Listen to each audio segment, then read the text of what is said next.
back to Unirunner video drum lessons for November 30th. My name's Darren Mathis, and it's a pleasure to be back down here in the basement responding to emails. I received this email from Anthony Kordemanich, who writes, "Here are a couple questions for future podcasts." Okay, the future is now, I say. All are areas I am still struggling with, even after playing drums for a long time. Maybe you can help. One, he says, cymbal rolls, as in for song intros and outros. Are they single strokes or double strokes? On the edge of the cymbal or in the middle? Hit the tip of with the tip of the stick or the side of the stick? Okay, the second question, ride cymbal bell sound. How do you get that great ringing sound consistently? Again, is it the tip of the stick or the side of the stick? How do you keep it consistent with such a small playing area? Well, Anthony, thanks a lot for your questions. For cymbal rolls, what I normally do is, well, first of all, let me say, all of your techniques that you mentioned are possibilities. There's no one way to do it correctly when it comes to cymbal rolls. It's however it sounds best to you.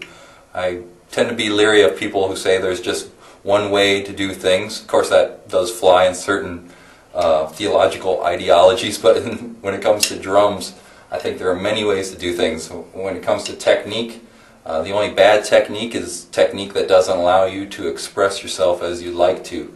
I mean, someone could hold a drumstick like this, and as long as they're able to express themselves the way they want to in music, I think that's good technique. So when it comes to cymbal rolls, he was talking about whether you do it tip of the stick or the side of the stick. What I normally do, if I'm just playing with drumsticks, and you can get timpani mallets, and those work really good for cymbal rolls, kind of a cymbal swell, kind of that shh sound into the beginning of the song, but you can do it just with, the way I do it with drumsticks.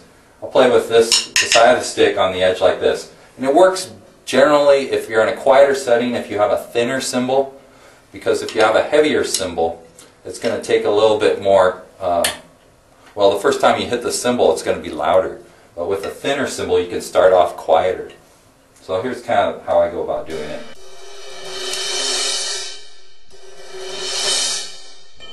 So single stroke roll is what I do normally, and the faster you can do it, the better, especially if you're playing with hard sticks, because it just sounds like crash, crash, crash, crash, crash if you don't play it super fast. So I usually start with the sticks really close to the cymbal and do it as fast as I can.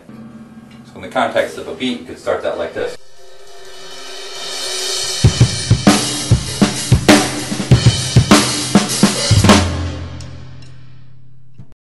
Okay, and then your second question was ride cymbal.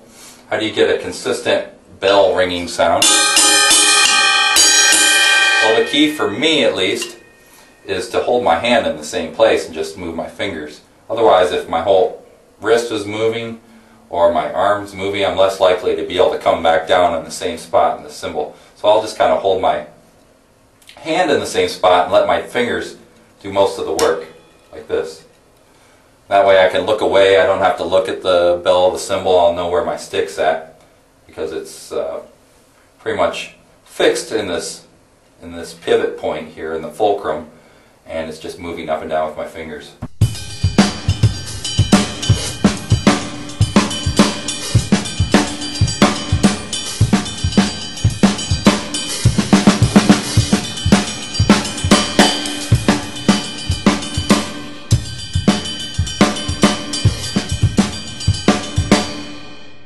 And I usually hit the ride cymbal bell somewhere down, not at the tip, but a little bit lower.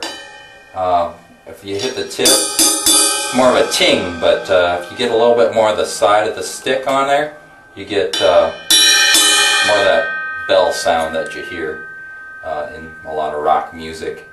And it also depends a lot on your cymbal too.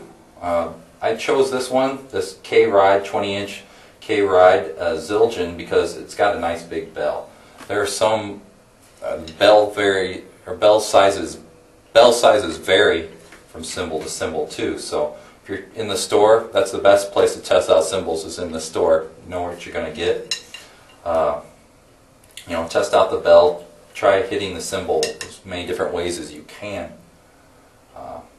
because the bell sounds really vary from cymbal to cymbal.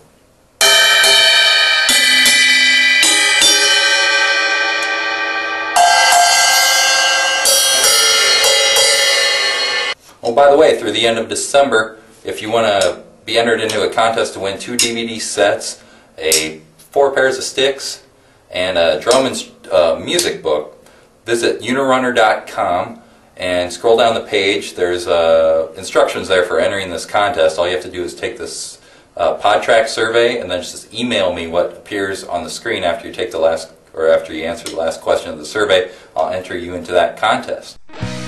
You've been watching Unirunner Video Drum Lessons, and this podcast has been sponsored by William Hall and by Robert Bento.